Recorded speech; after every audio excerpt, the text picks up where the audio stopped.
What's going on, everybody? This is Drew here. I want to welcome you on to a brand new episode of Phoenix Down. This is Phoenix Down episode 113.1, and we are continuing our playthrough of AI, the Somnium files. Today I have with me Matt. Hello. And Jay. Hey, y'all. And yeah, we played a lot of this game, it seemed like. And we played a lot more. A decent amount. I would say we are more than 2/3 way of the game done, so the final episode is gonna actually be shorter than the last two. Gotcha. Mm-hmm. So you're assuming we're going to finish up next week? I don't see that being a problem, given the amount that we played so far. Gotcha. And we finished up the Mizuki ending? AA, yeah, the Ota ending. Right. And the Mizuki ending. And Jay, you told us to go through a different... So, all right, how do I explain this? The flow chart looks like a tree almost, right? And you start at the top and you make your way down. So it's like the roots of a tree. So, the Ota ending felt like a full-on route all the way down. Mm-hmm. The Mizuki one felt like it branched off from the Ota ending, or not at the Ota end, on the root of the Ota ending, and went just slightly down, not all the way down. And this recording, we are doing another slight and then another full route, if that makes any sense at all. Yeah, I think we posted that flow chart before on Twitter on the Phoenix Down thing, right? Just as a... Yeah, so if you take a look at that, I think you'll understand what Drew's talking about. It makes sense if you take a look at the thing. Right. So we decided to, or you going through your guidance, we went back to Ota's branch, and we decided to make a separate change, a different change during his Somnium. I think that actually leads to the Mizuki ending. So I think you're talking about we went back to the Iris Somnium. That's right. Yeah. Sorry. Yeah. I'm getting all mixed up here. Yeah. There's so many branches. Oh yeah. Yeah. We went back to the Iris one, and instead of this is the one with the TV, and you can either choose to hit the TV or turn the dial. And despite both options seemingly being viable to whatever the heck you're doing at the moment, they go to show you very, very, very different scenes. Previously, we saw scenes of like really happily drawn animals kind of being like murdered by different types of weapons. But by going through this other option, we end up seeing something much more disturbing and violent. It's interesting, kind of the dissociation of the magnitude of your choice and the magnitude of the impact. Right? Like you don't think you're making a big decision, but it ends up leading to quite different outcomes. Yeah. That's an excellent point to make, Matt, because in a lot of ways, and we all are familiar with like the butterfly effect, for example, right? Sure. Right, so the smallest act can have, changes that you can't even possibly fathom. And a lot of the stuff that happens in this game is very similar to that. Yeah, it's very different from something like Infamous, where sometimes you just pause the game and you're like, this is a big decision. What should I do? I'm going to have to live with whatever I choose. Right. Here you're like, I don't know, hit the TV, turn the dial, what's the difference? Yep.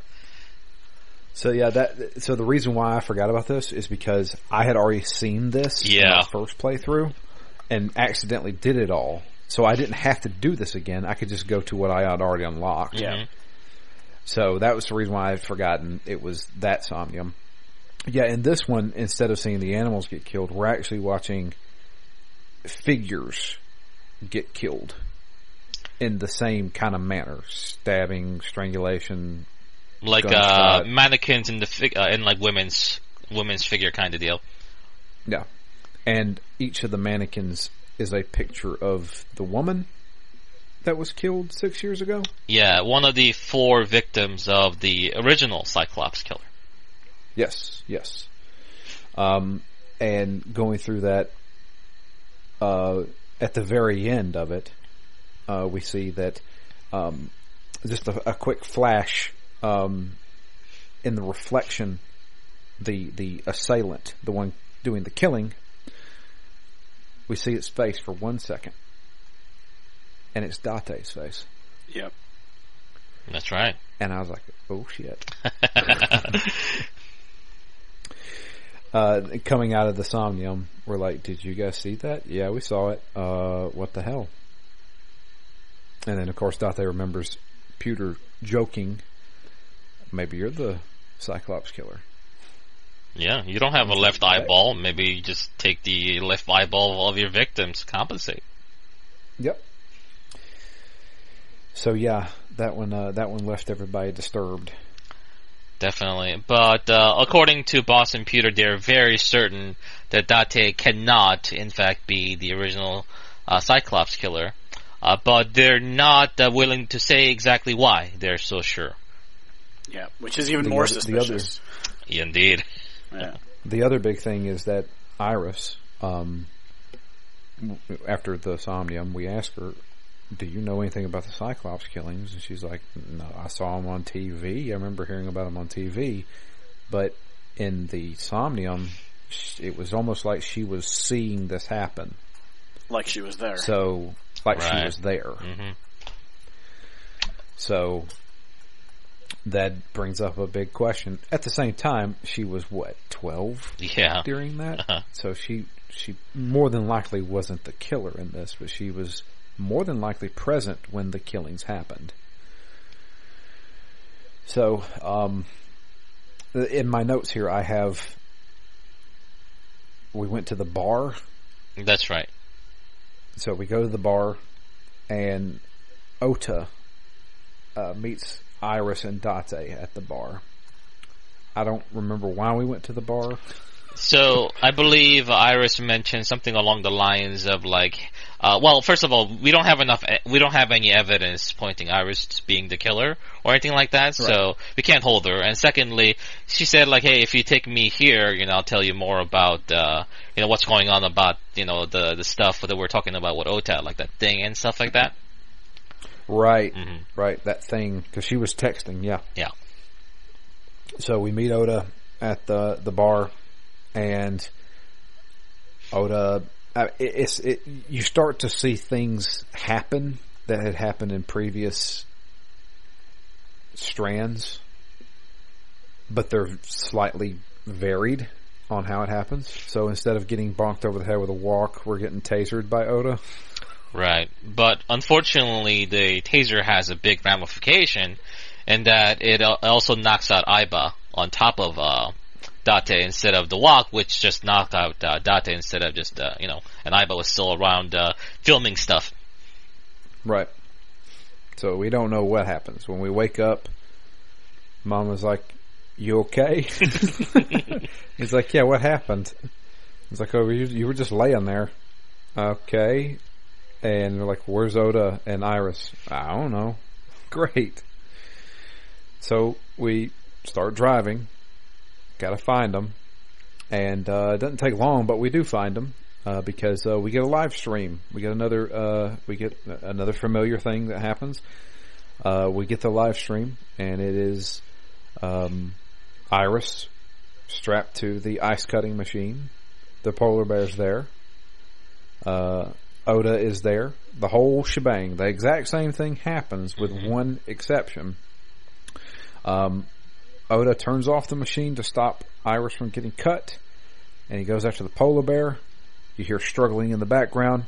The polar bear then shows back up on the screen, starts the ice cutting machine again, and Iris gets chopped in fucking half. Yeah, my jaw dropped at that. I did too. I was like, holy crap, they're actually doing this. There's something about situations like that where you feel like, surely something must happen that would stop this character from dying. Kind of like a Deus Ex Machina thing, but not the case this time.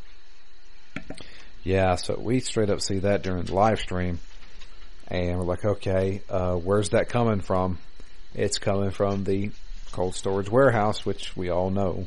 Granted, this version of Date doesn't know about the place. And so we go there, and we find Iris is definitely dead, along with Ota is dead. But Ota is now on the ice cutting board, and he's in the polar bear costume. Big dramatic reveal. Pull the polar bear head off. Who's inside? Yep. And so after that, we go back to HQ. I don't get why this has happened multiple times, where Date will find something disturbing, like a dead body or something, and call it in, and then just leave. Why? Why not stay there till backup shows up? I think that makes total sense about what you're saying. But I think there are certain situations where he's trying to get to the bottom of things and talking to certain people. So in that way I can kind of understand, but there are scenarios where it makes a lot more sense to just kind of stay there, sit tight. But I figured if he's there, he can't start investigating the scene because it's not exactly forensics, right? Yeah, so it could be that he might be the one that disturbs the scene of the crime, and then all of a sudden you lose like a crucial hint. So he's not the jury executioner kind of deal. He's gotta still play by the rules. Yeah. So we go back to HQ, and when we're talking to the boss, she's almost playing devil's advocate.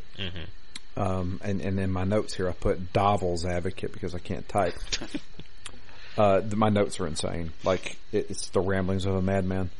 But she's playing devil's advocate by saying, well, Ota, why don't we believe Ota did all of this?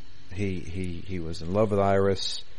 He couldn't have her, so he killed her, and he killed himself.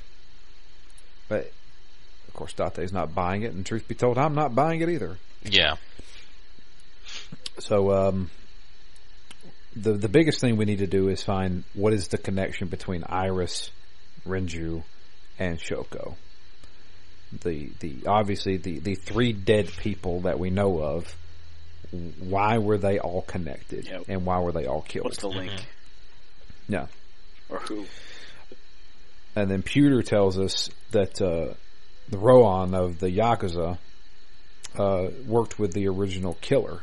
The original oh boy, I got Nemo. Worked with the original Cyclops killer. And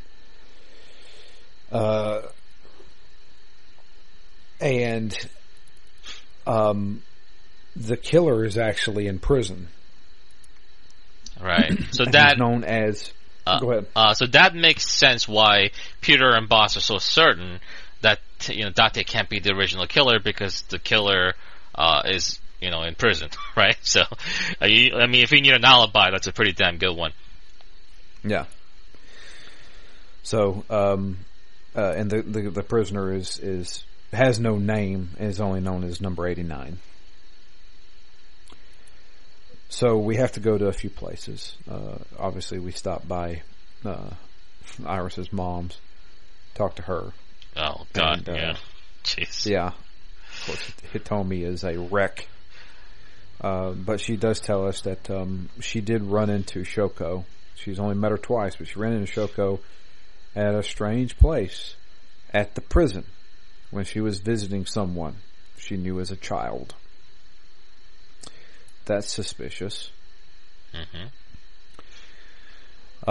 We go to the bar, and Mama tells us that Sosajima had made a lot of money by selling the land that was eventually turned into the land that nobody wanted because of the chemical spill or the explosion. Was it explosion or chemical spill? I can't remember.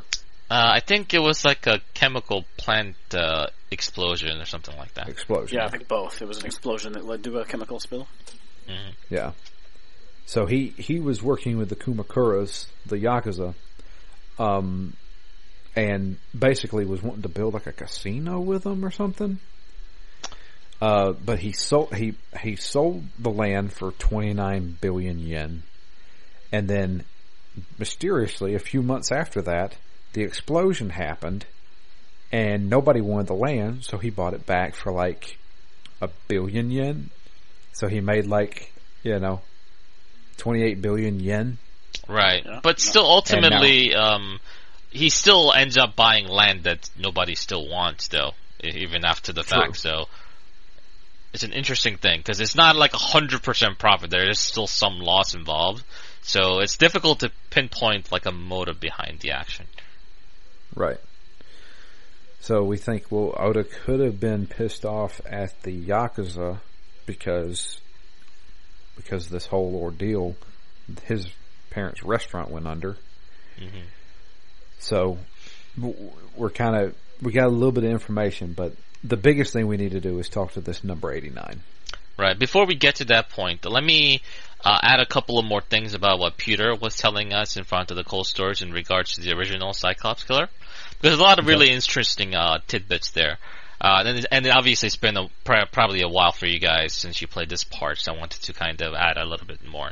So we know that Rohan and number 89 were collaborators in this serial killings of these 4 women.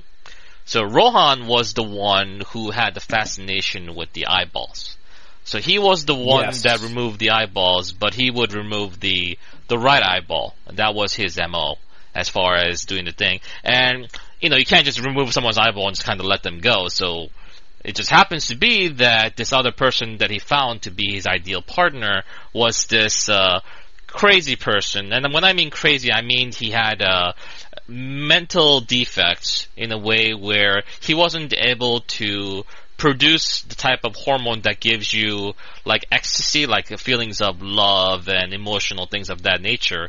And in order to kind of simulate or stimulate that part of himself, the only way he could kind of feel like love and all that kind of emotion was to actually kill people. And it was reported that he actually killed someone when he was at the age of 12. So a very, very young starter for this particular disturbed individual. All that stuff is interesting because it kind of goes to show you about Rohan and this number 89 who are going to be more important later down the line. Okay, go ahead. Yeah. Sorry, my notes, like I said, they're the ramblings of a madman because I just said, Peter tells us about 89, and that's all I said, and I didn't say all that stuff. Just assume I'll remember all that. Yeah, and no, I don't, because there's a lot here. There's a lot. Okay, moving on. It also gets harder and harder to remember in a game like this because of the changes. Yes. Right? Yes. What makes perfect logical sense in one stream no longer holds and has been overwritten, so it definitely gets chaotic. It messes with your mind and perspective because we, as the player, are able to carry on the information that we have from the previous round. But in case for Date and Aiba, they do not have that luxury. So when they discover something, for example, the whole idea with the cold storage and other things of that nature, they're discovering it for the first time, but we're not. But at the same time, we're seeing the differences between the timelines. Because of these minute little things that we do differently, a drastically different outcome comes up. So that's kind of one of the parts of the game, but it can be very confusing for sure. Yeah. So we bring in number 89 to an interrogation. And this is the first time I've seen this guy, so I'm like, okay. And before he gets into any type of answering questions, he wants to tell us a little story. And quite quickly I realize what he's talking about, but he tells us the story of a detective who originally wanted nothing but justice. And then he started just kind of really enjoying the justice part of it. AKA, I'm going to kill this guy. Yeah, good old vigilante justice. Yep. And so he was so good at killing, he actually started working for the Yakuza and the Kumakuras. He got blackmailed to end up working with them. When number 89 ended up, or this detective F person that he mentions, killed someone that was well connected, they had something over him, so he was basically blackmailed. Hey, either you work for us or we're just gonna have to kill you. You know, that kind of deal. So not much choice in the matter, but he certainly was good at killing folks. Yeah. So he works with Rohan, and they call him Falco. That's what they give him the nickname of Falco. And during an assassination, he gets injured and is in an alleyway, and is helped by a woman that he met on the street. Kind of find out that woman is Hitomi. And they fall in love. And so during this time, Falco decides, I want to leave the Yakuza. I'm getting out of here.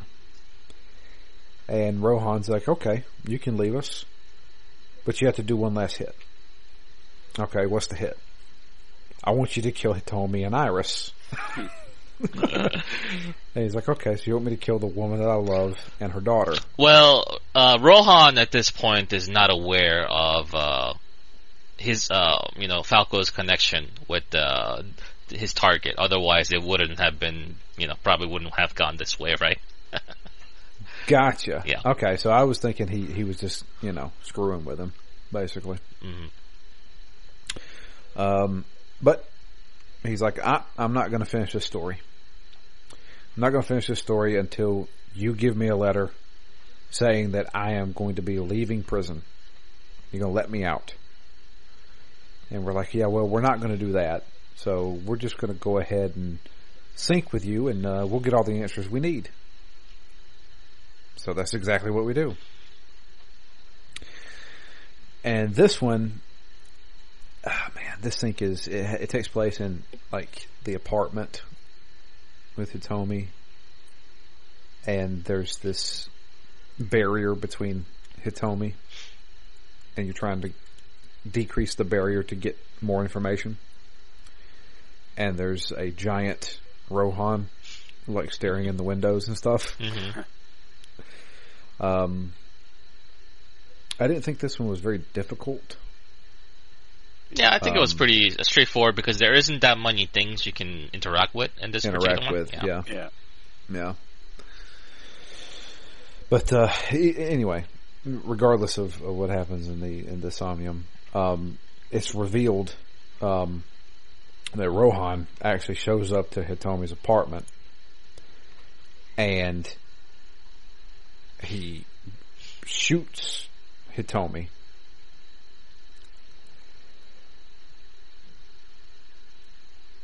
When she's laying on the ground, Falco's there, Hitomi's there, Rohan's there, and then somebody comes through the door. It's very familiar to us. The boss shows up. Yep. That's right. Date's boss. And we see the boss.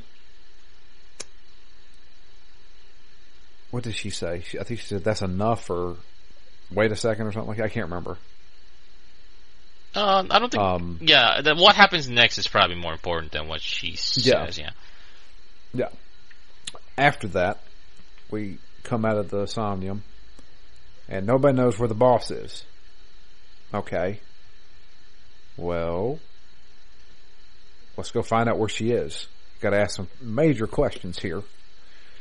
So we go to her office, and we hack into her computer. Before that happens, we get a message from Peter telling us about good old Congressman Sosajima has been found dead. Found his dead body in pieces inside of a vase, and he was missing his left eye.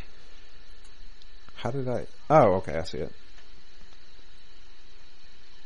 Okay, yeah, my notes are ass backwards. So, yeah, when we go into the PC, we see a video set up by the boss. Like, you can see her setting up the camera. And we see her there with Sosajima. Looks like he's tied up, sitting in a chair. And missing his left eye. Missing an eye. And then she pulls out a gun and shoots him in the friggin' head. Oh, yeah. And then the game says, nope, you can't go any farther. Yep.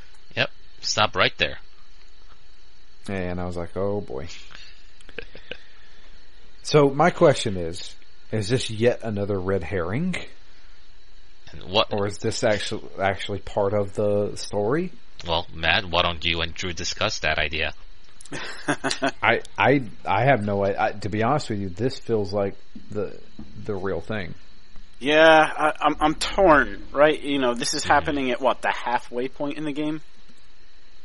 About, yeah. Technically. Yeah. I mean, it depends on, like, this could have happened earlier in the game. If you had gone down a different route. If we'd gone a different route. Yeah. You know. This could have literally been the first route that you end up encountering. Isn't that wild? Right?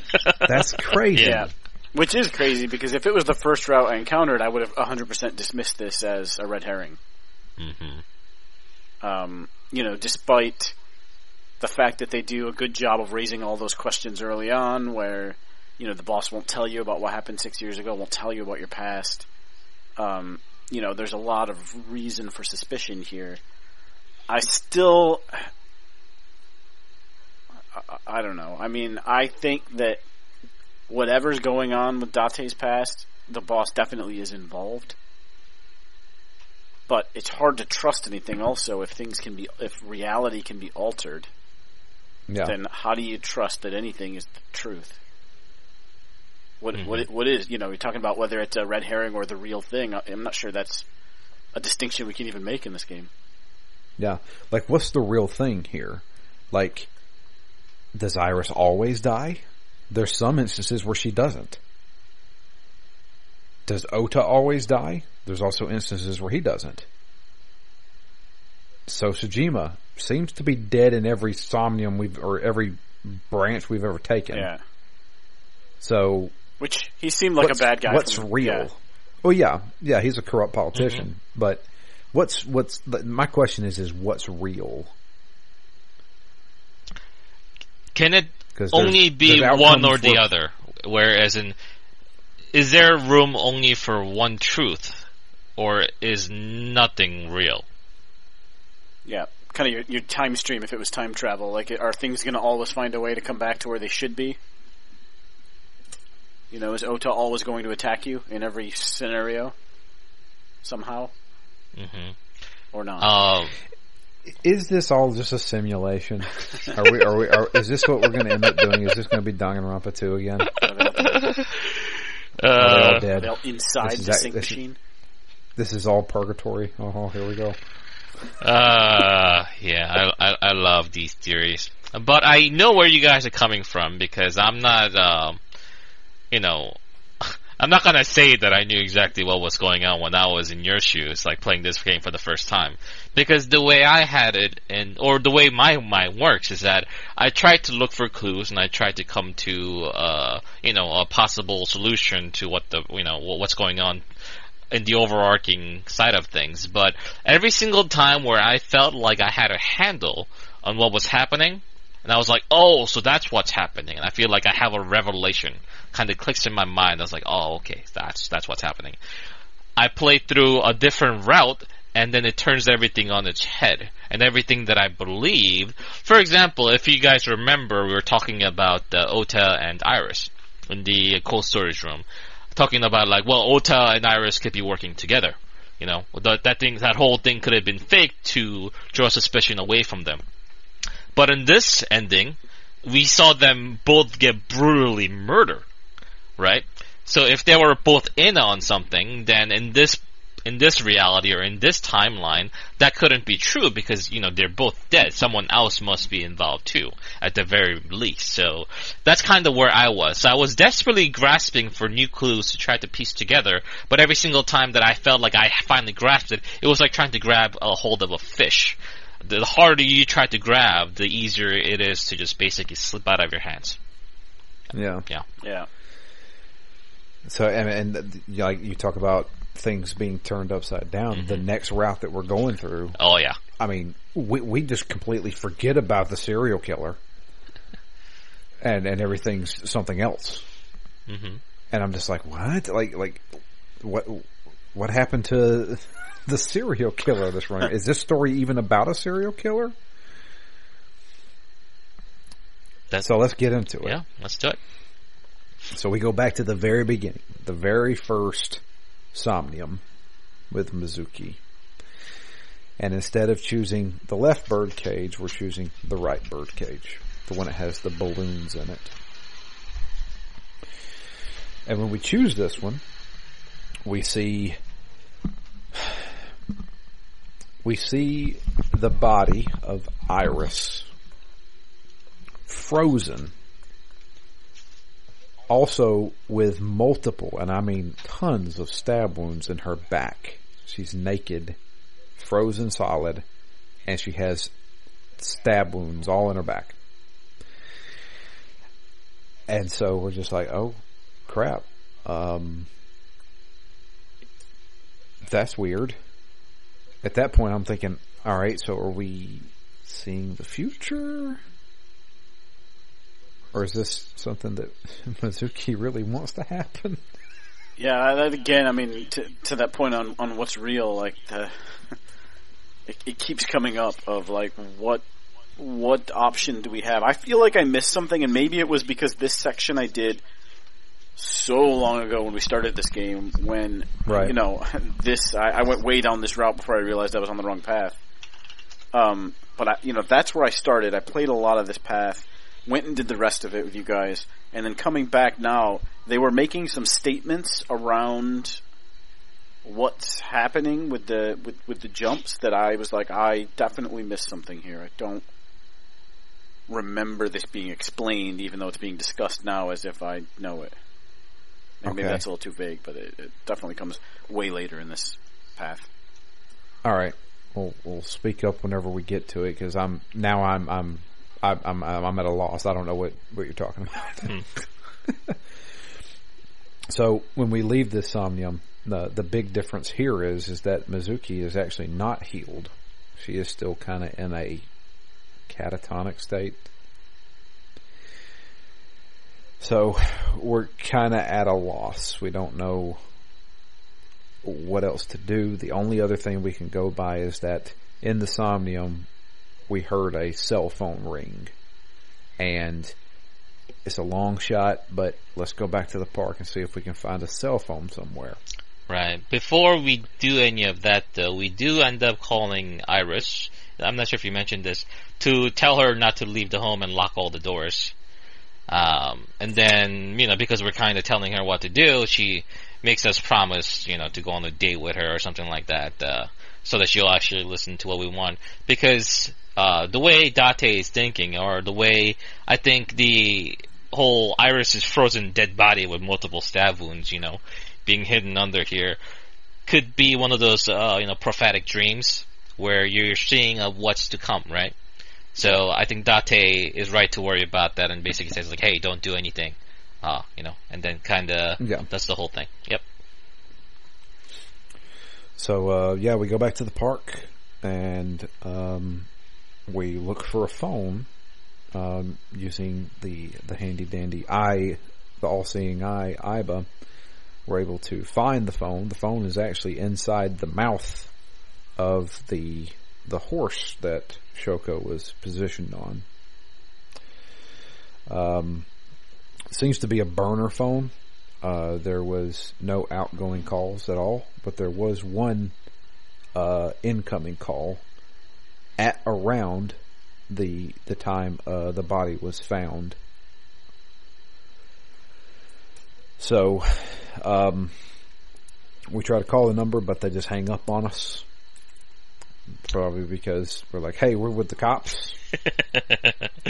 Yeah, that was a very silly thing to do. Yeah. So we decided to go check on Iris.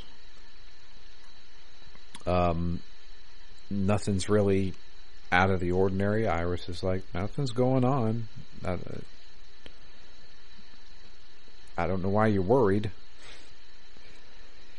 So on the next day, we go back to the HQ. Before that, Iris does mention a couple of things, and we do have this one particular scene, I think, that bears mentioning. Well, of course, first of all, she asks Date to watch her 1 a.m. stream, which is pretty late in the day, in the night and everything, but she still asks her to watch it, definitely. And talking to her kind of brought up the memory of when we were riding in the car with Iris for the first time, when she mentioned that sometime real soon that she was going to die. And that's right. That kind of statement kind of caught us off guard initially because we didn't really know what she meant. She was, she kind of played it off as a joke. But based on what we saw in the Somnium, and with the case being what it is, we're kind of feeling uneasy about the situation. But okay, go ahead. Yeah, I don't know why I didn't put that in my notes. I thought I did. So go back to HQ, and we find out that Renju is in the hospital because of a car accident. We heard that over the radio that there was a major car accident that happened, and he's currently in the hospital. We also find out that the phone actually belonged the phone that we found, the burner phone, belonged to Shoko. So we're like, okay, well, it's obviously a burner phone because she never called anybody, and she only got one single phone call. And then we check on Mizuki, and it says her phone GPS says she's at home when she should be at the friggin' hospital. So we go to the hospital, and we find out that Renju snuck out during the night. Got into a major car accident, and in the night decided just to sneak out of the hospital, injured. I mean, dude, like after major surgery has been successful, that's what I like to do too. Just escape from the hospital and go home. Well, I got to find some different food, if nothing else. Yeah. Yeah, this food's terrible, man. I got to get out of here. So that's really suspicious. But we go home, and we find Mizuki there, pumping iron. She's totally fine. What the hell? But also, at our apartment, Hitomi is there. And she's been with Hitomi, or Mizuki's been with Hitomi because she texted her and said, hey, could you come get me? So she got her out of the hospital and brought her home. Kind of found out, Hitomi is actually Mizuki's teacher. Mm-hmm. And the thing about it is that in Asian countries, like homeroom teachers and stuff like that are like a very big deal. They take responsibility of a particular class very seriously. So if you think about it in like American terms, like, oh, I called my teacher and they came to pick me up and everything. That sounds very far fetched, but in like Japan or Korea or something like that, that kind of behavior is a lot more commonplace. Cultural difference. Gotcha. So we talk with Hitomi, and we go a little deep into it. So we're just checking with her and say, why is your arm like that? And she says, well, she had a metal plate inserted in her arm because she was shot 5 years ago. 6 years ago. Oh, 6 years ago. I put 5 for some reason. Yep. Yeah. She claims it was just a random intruder. And when we talk to Mizuki tells us that the Nile message that she got to go to Bloom Park came from her dad, Renju. Okay. So there's a few places we need to go. The places where we could possibly find Renju because, well, he's out and about just wandering around injured. So we check Sunfish Pocket, which is owned by him. And when we go there, we find Oda there. And yeah, this is a ridiculous scene. But Oda's there enjoying the fine dining and the waitresses.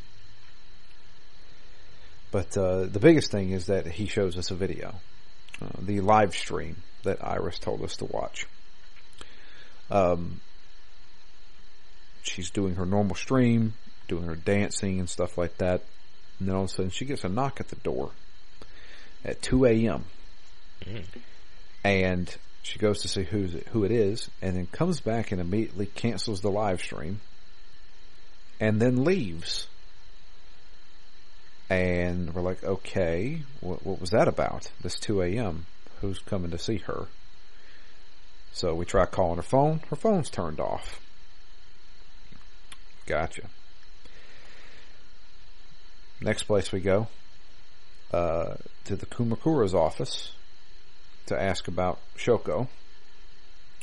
Obviously, she's got some kind of connections with him. And I mentioned here in the notes, and I'm going to ask you, Jay, and you can tell me this is information I don't need to have. I've been noticing, especially this last play session, there are these scenes during cutscenes where there is a heartbeat. Yeah. What the hell is that? Well, what do you think it means?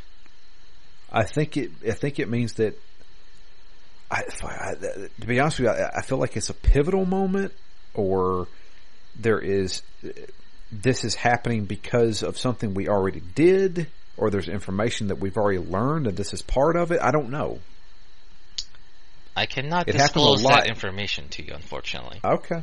All right. But, that's fine. But I will say, I started noticing it this play session. I'm very glad that you're noticing it, because it does happen frequently, and it doesn't always happen at moments where you think is a big deal, right? It's kind of like happens sometimes. You're like, okay, whatever that is.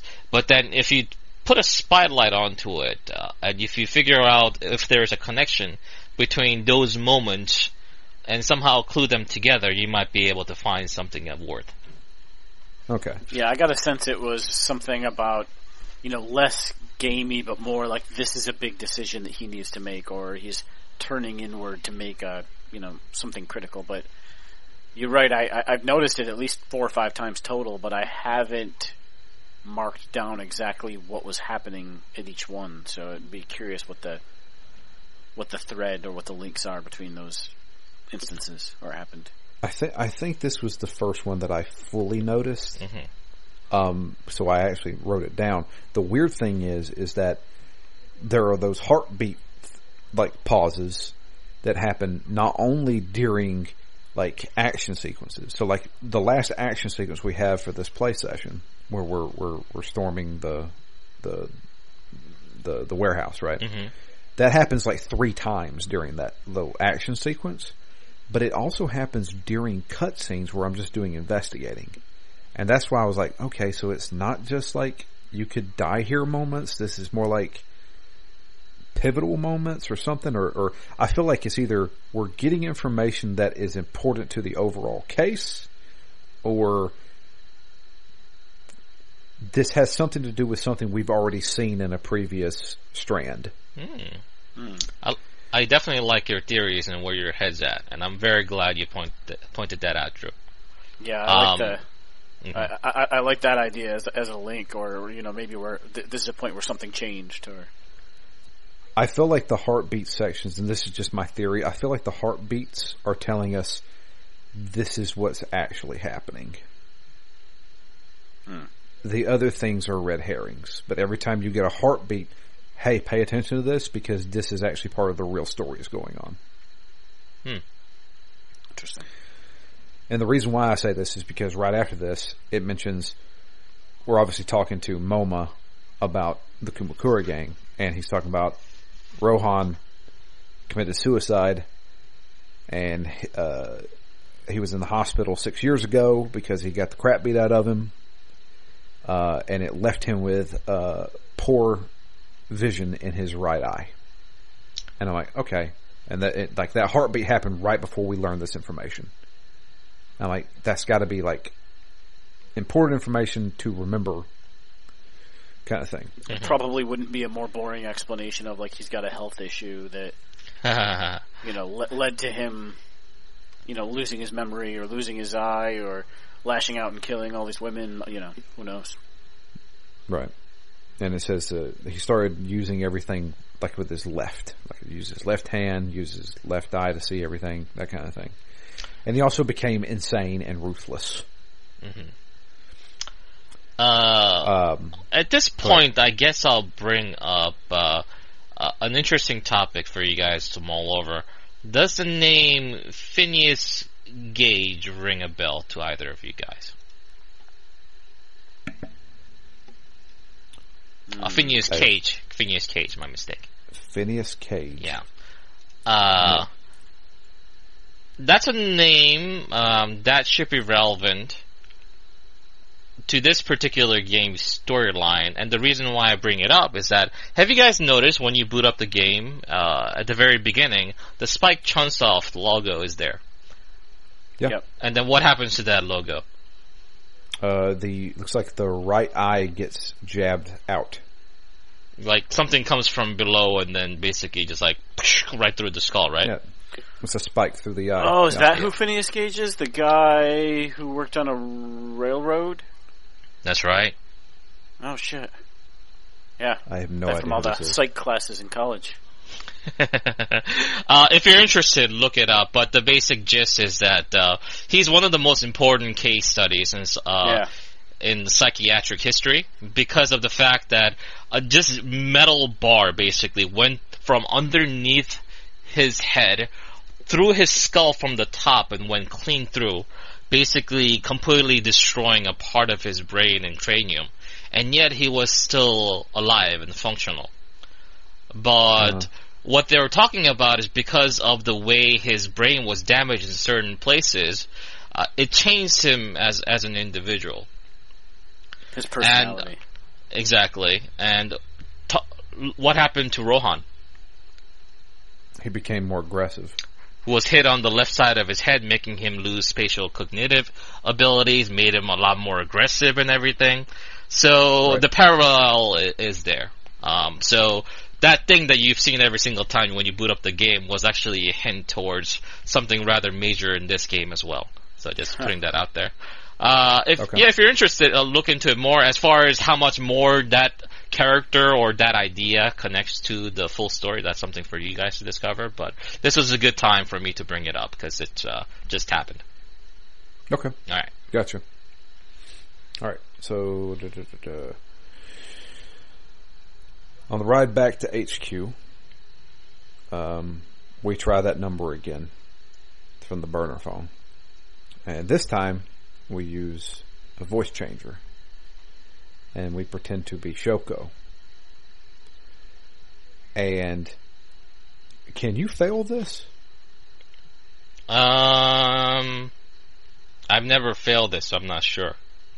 Okay. Because there's choices here, and I don't know if I just chose the right choice for this or not, but I got it right, and I convinced the person to say who he was. It was Sosajima talking. Why the hell did Sosajima call her using a burner phone after she was killed? Good question. While we're out on the road, why don't we go to Sosajima's house? Before that, they do discuss something else in terms of what Aiba can do. Because Aiba, because she's such a sophisticated bit of technology that's very classified, she has a self-destruct function to prevent people that shouldn't have her technology to get a hold of. And her and Date basically come up with an idea. Okay, so let's create a situation where we can go ahead and use that self-destruct, but make sure that it's safe, that we won't accidentally trigger it. So Aiba says, okay, so say it's command 41205. As far as relevance to what the number actually means, she just says that it's her favorite number. And then Date says, as a secondary failsafe, he'll have to tell a blatant lie after saying the initial command code. And that'll be their trigger for the self-destruct sequence. Very, very specific a bit of information here. So it might be worthwhile to remember. Okay. I would never remember that number. I can lie, though. So we go to Sosajima's house, and he doesn't want to have anything to do with us. But we're like, hey, we know you called Shoko's phone. And we're like, we're going to prove it. We can call the number right now if we like. And we do prove it. And he's like, well, I'm not talking to you unless you have a warrant. Yeah, he's so against it at first, and then even when caught red-handed, he won't fess up to anything. So, of the many instances and interactions we have with Sosajima, this was kind of the first one, and if it wasn't obvious that he was kind of a bad guy to start with, he definitely starts off on that foot. Mm-hmm. Yeah, definitely. So, obviously, we don't have a warrant. We get, got to hit the bricks. But I was like, you know what? We're going to track that phone. See where he goes. And kind of out, he's on the move. So we follow him. And his phone stops at the the harbor warehouses. Guess which one? The cold storage warehouse. So when we get there, we see Sojima walking out of the cold storage warehouse. Gets into a car, drives off. At this time, I was like, I hate to tell you this, but my batteries are dying, and I'm going to have to recharge. So, we don't have Iba with us right now. She is completely shut down. Well, we continue into the warehouse anyway. And we see the same scene we've always seen. There's the cold storage area. There's the 2 forklifts. There's a table there. And on that table is something covered with a tarp. We take the tarp off, and we find Iris's frozen body, naked, with multiple stab wounds in the back. Would you say that this is the same one that you saw in the Somnium earlier? Definitely looks like it. Mm-hmm. And there's one other thing. Her right eye is missing. Not her left eye. Yep. So we call it in, and we drive back to headquarters. Once again, we call it in and leave. Guys. So we go back to headquarters. We take in So, and we decide we're going to interrogate him. Obviously, he's the guy that did it, because we literally just saw him leaving the warehouse. Right. Well, So's not going to give us anything. I'm not going to talk to you about jack shit. Okay, fine. Strap him up to the sync machine. So we decide to sync with Sojima. And in this scene, we see Iris constantly being chased by a figure and constantly getting stabbed while at the docks at the warehouse. So it's our job to create paths for Iris to run so she could get away from this attacker. And in the end, we are able to prevent her from getting killed. In fact, Iba gets giant and basically just smacks the assailant into the water. I like her forklift antics when he just kind of shows up, like drifting the forklift, and just goes right into the water. Yeah. Yep. Also, the one choice you're supposed to make: pull on it, push on it, insert a fighting game combo. Which one is it? Oh, it's insert a fighting game combo. I had to redo this one like 3 times. Did you? It's not always inserted the fighting game combo, but it is at least once. Yeah. Yeah. So we're able to save Iris in this sync.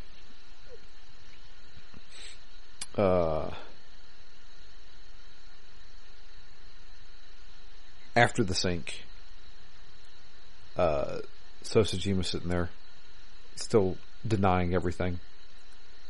And we get a phone call from the police officers that responded to the call that we made for the body, Iris's body. And the cops tell us, there's nothing here, guys. What are you talking about? There is no body here. Okay. What the hell? So at this point, we're kind of scrambling. We totally saw Iris's dead body. Well, so we go to Iris's. When you say we, only Date saw Iris's dead body. Iba did not. I mean me. We. Yes, I know. The players here. Yes. The collective we. So we go to Iris's house, and she's there, alive and well, with Mizuki, just hanging out. And so Date's like, I'm a god. Yeah. I have changed time. I have changed it. The world changed. That's right. Which is interesting because in the, I don't know, it's definitely the biggest example of changing things, but also you've got Iris kind of moving through portals and stuff. I mean, I guess in her Somnium, you can't really read anything into the reality. I didn't know if they were trying to set up any parallels between her ability to kind of travel through the portals or to have her history changed. You know, the fact that, you know, I felt like if you take this piece of information where there was a little bit of jumping or leaping or traveling differently, and combine that with the fact that in the other Somnium you could see her, or she saw things that maybe that she wasn't able to have actually seen as a 12-year-old. I don't know, is it like a quantum leap type thing? Where either her consciousness or somebody else's consciousness was jumping into her or through time. I don't know. I started to think like, alright, maybe Iris is more important to the backstory than we think. That's a great observation, Matt. I think the only thing that I would add to that is that this is my second playthrough of the game, right? So knowing the overarching storyline, but not knowing the beat by beat story, because I've forgotten a lot of things, I started to notice a lot of connections about things that I wouldn't normally. On my first playthrough, I just kind of dismissed it as just kind of being weird and kooky. But when I think about every information that I have and what's ultimately going to happen, a lot of it actually click into place. So I'm very glad you're making these observations and trying to find meaning in some of this stuff that's happening. I have two statements. The first one is my theory. I have a theory, and I know we're only halfway through this, but is this so let me elaborate on it. Is this a simulation? And the reason why I say that is because is this a tool to discover everything that could happen, but not necessarily what has come to pass? So, like, Doctor Strange kind of Doctor Strange Doctor Strange going through every single outcome, and this is the only one that we win. So, and the second statement. Oh, go ahead. Obviously, no. Why don't you finish your thought and then I'll chime in. My second thought is, and I'm sure this is going to come bite me in the butt. I think Iris is the bad guy. Oh, you've already picked your answer that I'm going to go ahead and ask you at the end. Yeah, I think there is more to Iris than what we think. Yeah.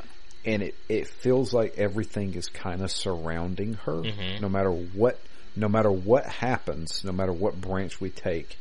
Iris is usually either at the center of it or definitely a main player. Yeah. And I feel like she is deliberately putting herself in those situations. It very specifically asked us who's the link between all these people that are killed, and it's basically, well, it's Iris and it's myself. Yeah. I feel like there is more to Iris than what we know. Okay. I mean, given what we have seen so far, obviously I'm not going to confirm or deny any of your theories or anything like that just yet. But based on the information that we have, I think I understand where you're coming from in both directions. So, yeah. Nice. Okay. So, back to the story. There's no new info that we have, but we do know that number 89 called Sosajima because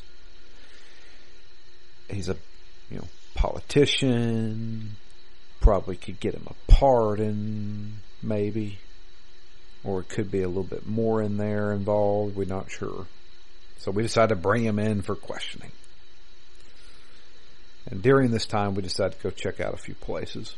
The first one is obviously we're going to go to the cold storage and find what the hell actually happened to that body we saw.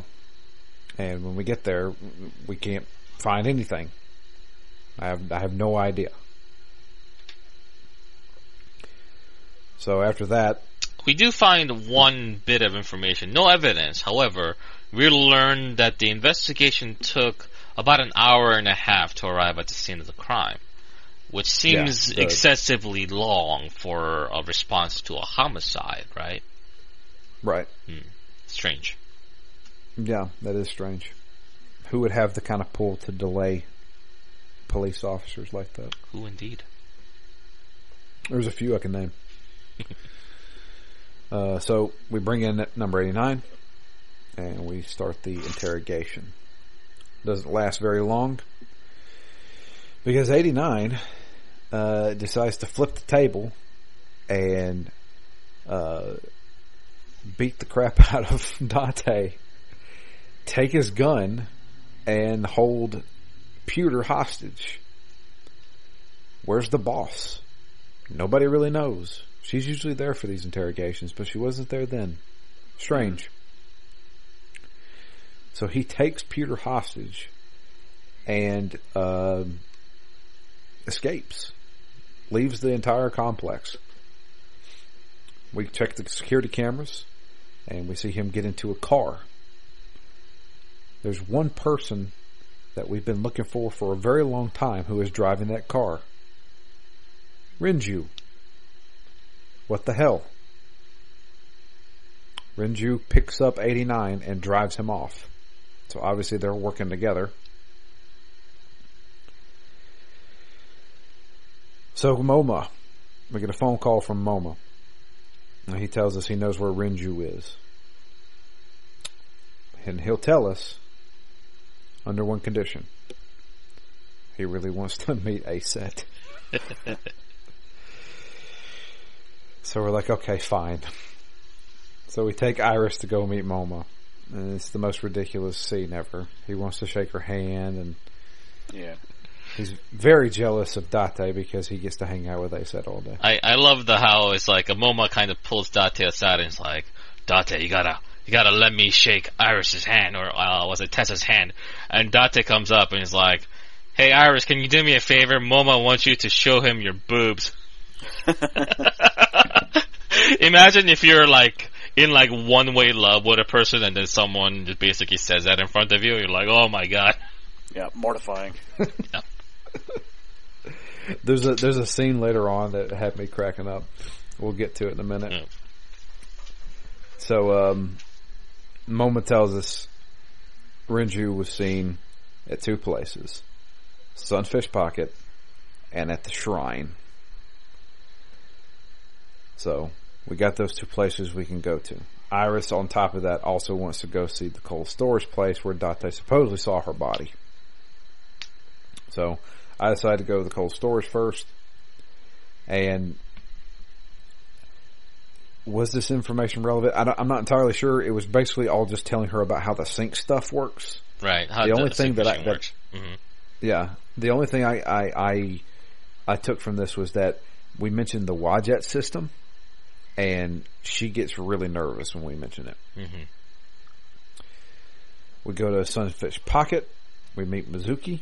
She's there. She's got the platinum trident. Or Recalcum trident. Drew, come on now. No, excuse me.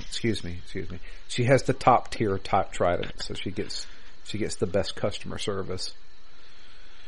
And one of the mermaid waitresses tells us that Renju was there. It was yesterday though, and of course he's like, "Well, why the hell didn't you tell me?" Well, it was after you left. I don't have any way to contact you, you jackass.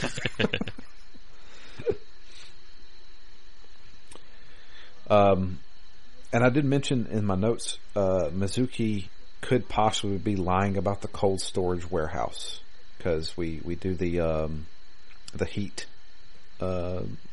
vision and see that she's really hot when she says that. And I wrote that down as if, like, why would she lie about that, though? Yeah, that is a strange thing to lie about, right? Doesn't really even seem that important to as a fact of matter. Yeah. And the one big thing is Renju was there, and he was actually looking for Iris. He asked for her, and of course she wasn't there. So we decided to go to the shrine, and the shrine, obviously, he's not there. So we sit down with Iris, and Iris is feeling a little off. And so we sit and talk with her, and she tells us the story about her uncle, or a person she called uncle. She used to go there 6 years ago with him. And it was she called her uncle, but it was actually Hitomi's boyfriend at the time. So at this point, I know who that is because we did the other string. That's right. So I'm like, okay. And she admits that she totally became an idol so that she would hope that Uncle would seek her out. Yeah, and the whole thing with Aced being a name that he came up with originally. Yeah, that's right. We'll get a little bit more into that in a second. My next notes are fun. So we go to Oda's restaurant for our quote date. And Oda is there, and he's going to cook for us. Of course, Oda's not happy about us being on a date with her. But we do talk to her about a few things. Particularly our theory of we saved you in the Somnium, which means you are now alive in the real world.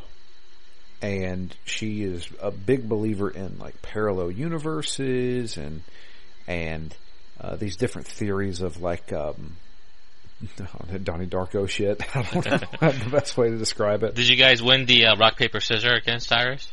This is exactly what I wanted to talk about. Okay, thank you. Because I did win the rock paper scissors, and what made me laugh out loud was because she said, "If you beat me at rock paper scissors, I will do anything." And Date gets really excited. You will do anything for me? Yep. She's like, "Yep." And so he wins, and Date goes, "Fuck yeah!" really loud. Yeah. And he eventually just was it makes her dance, I guess. Or no, pretend to be a walrus or something. He wanted to say something. I want to see something, but he was stopped by Aiba, and she imitated a seal. Did you win the rock paper scissors too as well, Matt? Yeah. Everybody won. Everybody won. Yeah. Okay, nice. Well, so can you lose? I guess. Well, I threw paper. What did you throw? I threw paper. Matt? I think rock. Really? Oh, is this a situation where you can't lose? Is that right? Now I'm curious to kind of go back and try this later. It could be. It could be. Fascinating. Perhaps parallel universes don't exist. Perhaps. So yeah, I wrote down. When the food comes, she drops her spoon and holds her hand, and I was like, "That's weird." So I wrote it down. She said she was okay.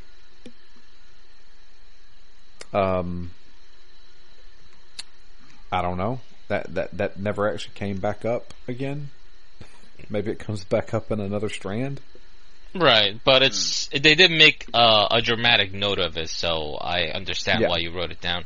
I love the scene at the diner because all these different theories and like thought experiments that they were talking about, like the 100 million balls with the two sisters, the Mandela effect, all individually fascinating ideas about the possible true reality of our world, right? All those things actually are things that you can literally Google up and look more into right now if you like to. And that's one of the things I like about these kind of stories, where they implement so much of what is true and real in our reality, and they basically tie them together into their fictional world, to the point where they begin to blur the two together in a way where it becomes difficult to distinguish the two. It feels like all these theories that are technically impossible if you think about it from a logical standpoint, from a scientific fact standpoint.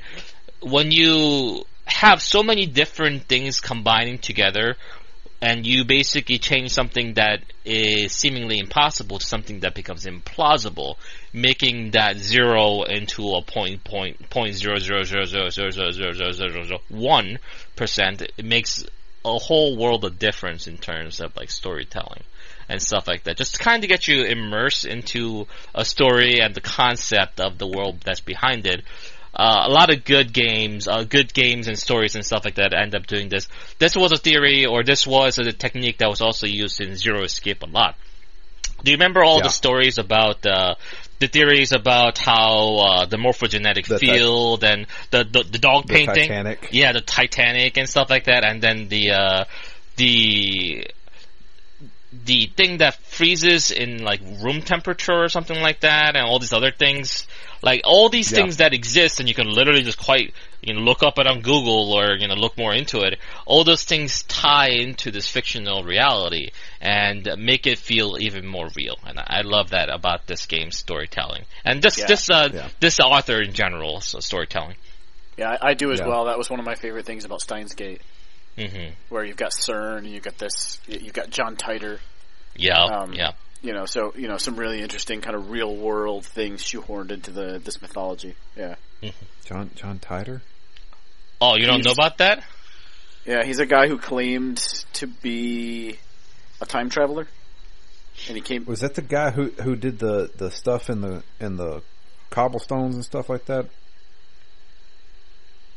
I don't. Who was? You remember they're like all over like the United States and even in some other countries, there were these like things like put into like the concrete, like walkways and stuff like that, and it was like predicting future stuff. That's not a part of the John Titor that I know. Maybe it's some other individual, but that sounds fascinating too. If you got like a name for me, I'd totally love to look that up. I'll definitely look it up for you, because I can't remember, but I remember like that was one of the big things we talked about, I think, on that one intermission show that me and Anthony did, where we talked about like internet mysteries and stuff like that. Sweet. I love those things. Oh, dude, you ought to listen to that episode. It's pretty awesome. Shoot me the number. I'll listen to it later. All right, we'll do. Okay. When they're talking about the Mandela effect, I was like, they're not going to mention the one that fascinates me the most, but because it's bullshit. But the 2006 volleyball incident, if anybody remembers that, I do not. Okay, so apparently, and there's people out here who claim this.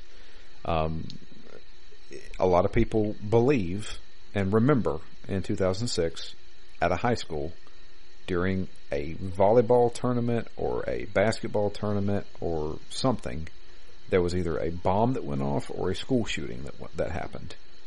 And they all remember it taking place somewhere in the same area, but there is no record of it actually happening. And for like 10 years, people kept saying, yes, this actually happened, but there is no record of it actually happening. And people from different schools remember this. It's one of those Mandela effect things. But you said this ended up being bullshit. I mean, I think it is. Oh. But there are people that claim that. Okay. Yeah. Well, I mean, I figured when you say this was bullshit, I thought maybe they had proven that it was a hoax or something like that. Or some people kind of got together to make like a hoax seem more realistic or something. I've seen that kind of thing. That could be the case. That's why I'm saying I think it's bullshit, because it could easily just be a bunch of people who like, or it could be one of those things of like, oh yeah, I remember that, or oh yeah, and oh, I vaguely remember that, because how many school shootings do we fucking have a day? Yeah, right now it's out of control. Yeah, it's insane. But I mean, yeah, that was the biggest one for me. I was like, I've never heard of this before. So I was like, those little iceberg pictures and stuff like that. And there's one of it's like the 2006 volleyball incident. What the hell is that? And I started looking it up, and I'm like, what? So yeah, anyway, that's wild. So we decided to go to what's the name of the bar? I keep forgetting what the name of the bar is. Marble. We decided to go to the bar. Because Mama said that there was somebody we would really be interested in talking to. And I was like, okay. So we tell Pewter, hey, we're going to the bar with Iris. And well, actually, we tell Boss that. No, we tell the boss. We tell the boss. Mm-hmm. That's right. She's very pissed off that number 89 is skipped on our watch, and rightfully so. He's a multiple life sentence killer, so serial murderer. Yeah.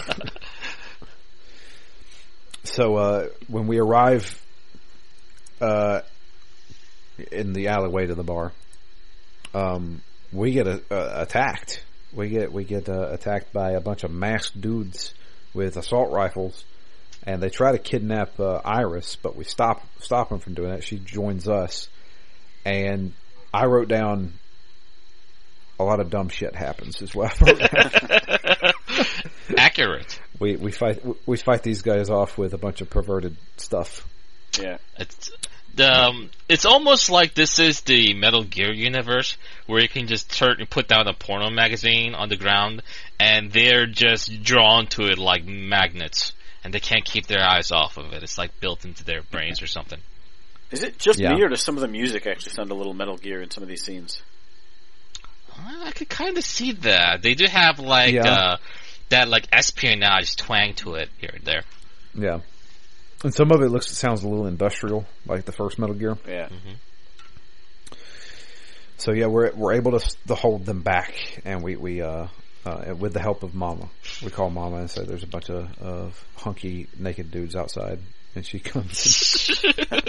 What does she yell in slow motion? Oh God, I can't remember. Oh man. But I love those scenes where they have the character say the most dumbest, most ridiculous things in slow motion and just like throw it out. It's like, yes, perfect. Yeah. So we're able to stop them. So we take Iris back to our apartment, and she finally decides to come clean. Right? She's going to tell us everything that she knows about. And I'll be honest with you, throughout the rest of this playthrough, I'm kind of rolling my eyes at this. She says that there is a secret society known as, and I've got this wrote down, Nizatlaws? Yeah, shortened for nice. Nice. Mm-hmm. And they are after her. The reason why they're after her is because she has found out what they are up to. They are using the Wadjet system, which was why she was so nervous when we mentioned the Wadjet system, and it's what we use. They're using the Wadjet system to build this AI, or no, the AI is wanting them to build a radio transmitter satellite that they received the blueprints for this satellite from a radio signal that came from outer space. Yeah, not the most original sci-fi concept.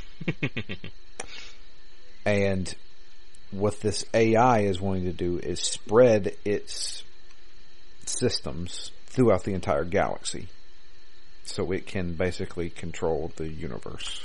Well, they didn't necessarily say anything about controlling or any motives of this particular quote-unquote entity. They just basically said, like, hey, it just wants to propagate, you know? Yeah.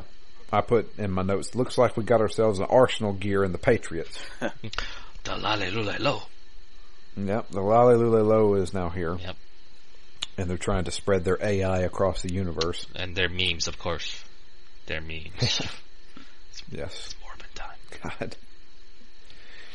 So, we come to the conclusion that obviously the masked men were tipped off by somebody.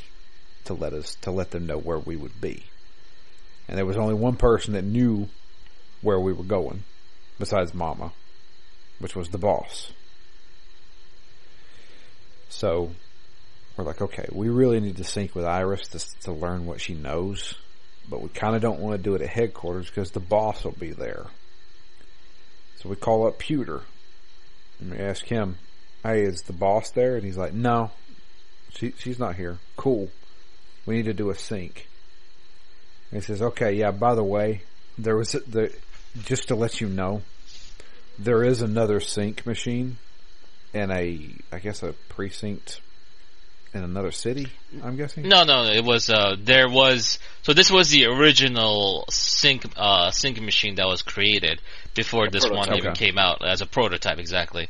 But unfortunately, something happened X number of years ago, you can guess a number on that one, where it was stolen in transit and the culprits are at large and it was never recovered. That's right. So, we should be good to sync because the boss is not there at the current moment. So we decide to sync with Iris to see if we can get some more information on this whole conspiracy theory. And when we go into this sync, it is all based on Shovel Forge, which is the Minecraft of this universe. Yep. It's funny because when this game came out, Minecraft was kind of like really, it wasn't new per se, but it was kind of new-ish to the point where like memes based on it weren't like played out. But at the same time, you figure when you put a reference like this, it'll become irrelevant too quickly. So it might not be a good idea. But Minecraft being what it is just as popular, if not more popular, today than it was before. So surprisingly worked out for them. Yeah. So the big draw of this is that there are two versions of Iris. The version that is all about the conspiracy and the knives coming after her, and then there's this other version which is her doing a Let's Play video of Shovel Forge. So we have to choose who we're going to do the events in this Somnium. And for this playthrough, we decided to do the one that's telling us about the conspiracy theories. And this is when we first get the cutscene that allows us to dance. I'm going to be honest with you. Mm-hmm. I watched that first dance and I skipped all the other ones because it's like 2 minutes long. That is totally fair. Yep. But after basically the entire time we're in this Somnium and we're agreeing with the conspiracy theory Iris, Iba is totally like, this is ridiculous, you don't need to go with this, but I am here to support you. Mm-hmm. So when we leave this sync, I mean, Date is full on like, yes, conspiracy theories are real.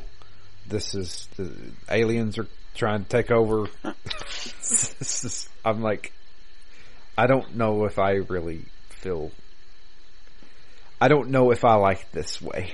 Right, and that's the good thing about having Iba there, right? Kind of as a more logical reality check to Date's enthusiastic belief in Iris.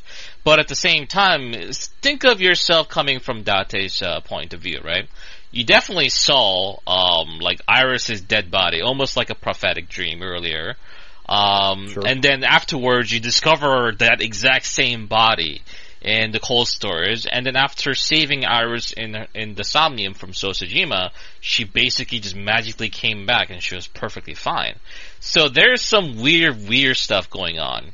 And obviously Iris was definitely attacked and they tried to kidnap her. So there are bits of evidence here and there, circumstantial at best certainly, but still evidence nonetheless to kind of point to the idea that maybe Iris is talking some measure of truth. It might not all be true, but there might be some truth in what she's saying. Right. Yeah. Right. So, since this is a cult of some kind, we decided to go and talk to Oda, because Oda says that he looks up a lot about cults and stuff like that. And he tells us that he's read up on this Nai's group and believes that they are a satanic group that sacrifices children. And I'm like, okay, I'm kind of... Yeah, I mean, that piece, if nothing else, sounds pretty ridiculous. Yeah. Mm-hmm. So, I wrote down, we then go to Sosajima's place, and I don't know why. Well, I mean, Sosajima is certainly a suspect in all of this, right? So just kind of like following leads and stuff like that and trying to figure out what's going on, we end up at his place. And one of the things is that Sosajima clearly lied about having known Irish. Because we were able to see his vitals to see that he was certainly lying.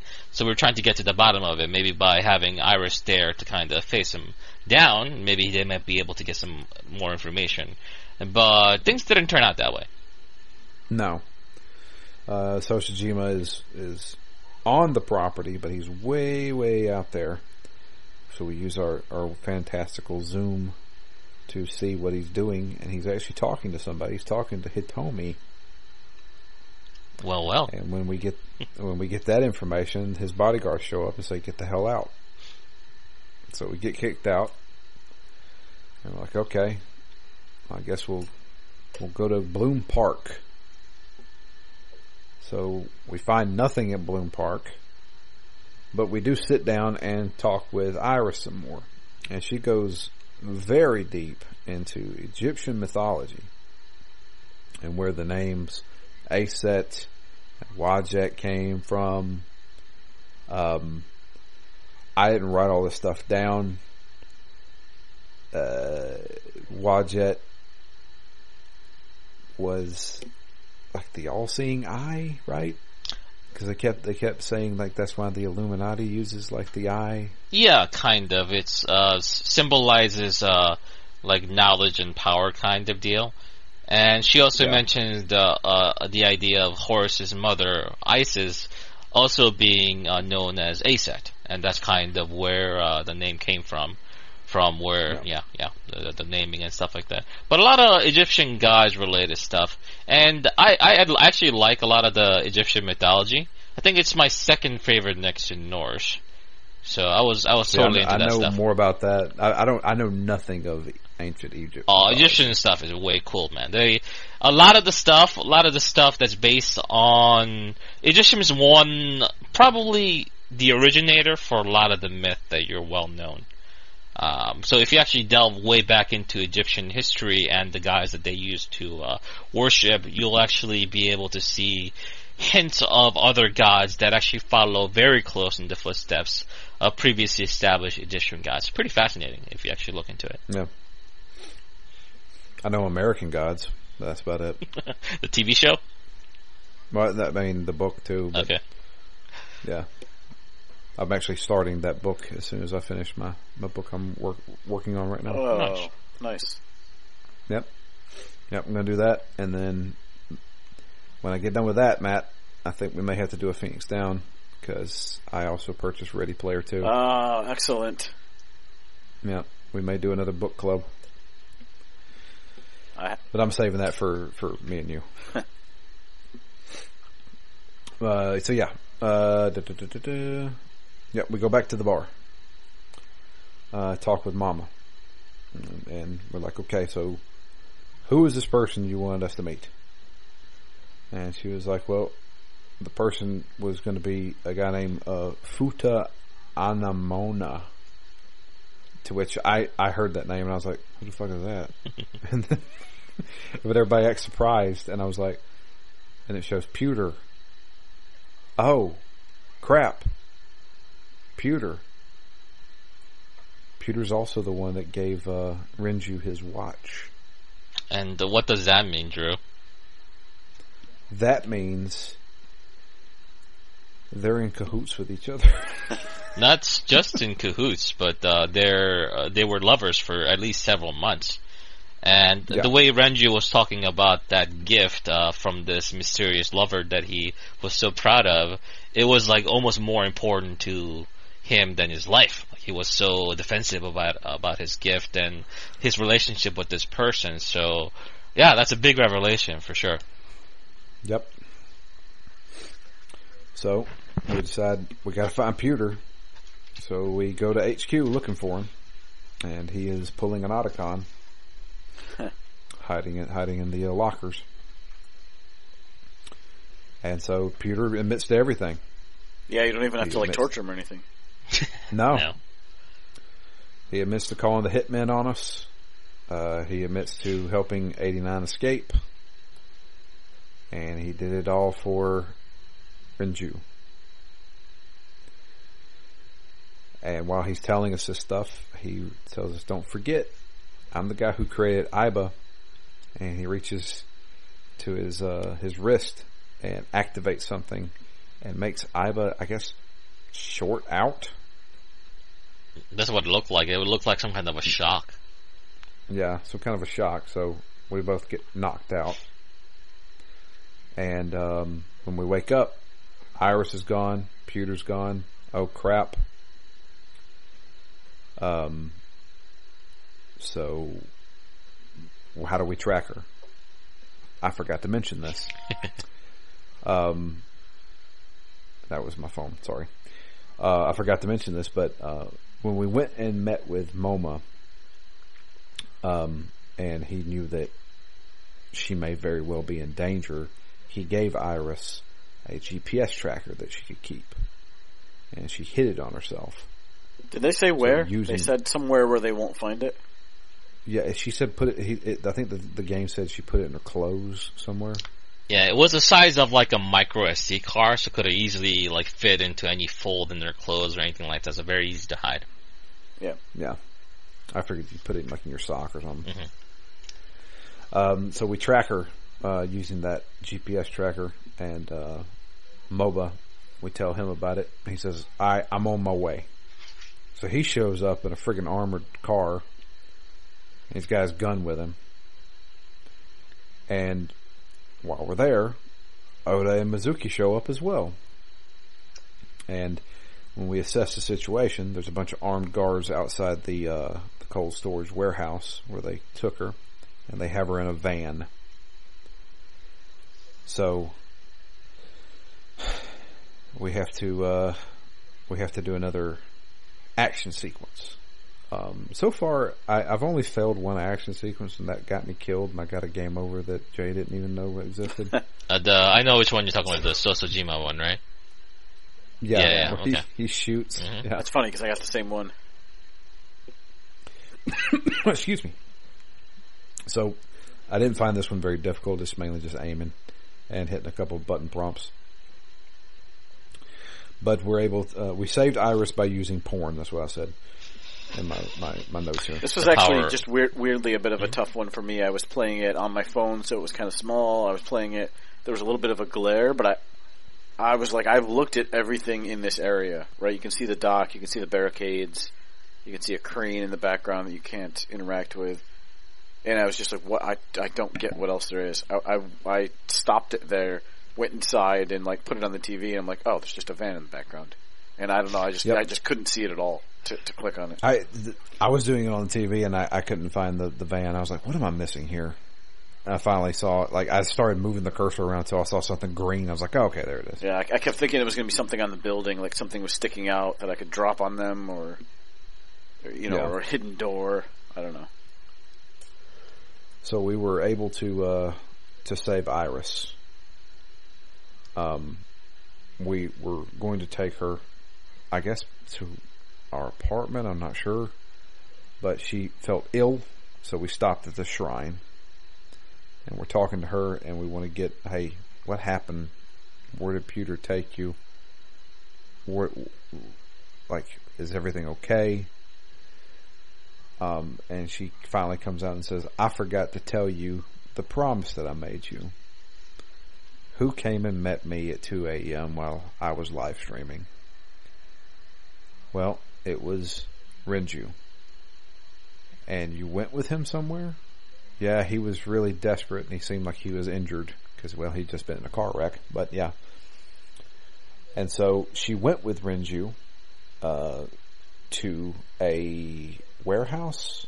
Or the chemical plant. It was a chemical plant. Yeah, it's like an abandoned building chemical plant where I think where one of the accidents started to happen there, so it's like a quarantine area. Yep. It's in the quarantine area. And when we walk in there, I immediately recognize it from her first Somnium. That's right. And I was like, okay, well, where were you going to take him? Where was he taking you? She's like, he was going to take me through those doors, but I backed out and ran away. And the reason why you couldn't get a hold of me because I turned off my phone because I didn't want him trying to call me. Okay. So we go inside the room there, and lo and behold, there's the prototype sync machine. Oh crap. That's when I started thinking, because Matt always brings this up. Matt uses this analogy all the time. Okay. Is there an evil sinker? Much like how there's an evil leaper in Quantum Leap? Is there? I don't know. That's the question. While we're examining this, Iris falls on the ground, and Iba scans her and says, "Whoa, she's about to die." Why? Well, don't know, but her brain functions are about to go out, and she's going to be dead in about 15 minutes. Okay, so I guess a last-ditch effort, we're going to sync with her. Maybe we can fix her from inside of her mind. And that's where I stopped. I didn't make it. You guys are also close.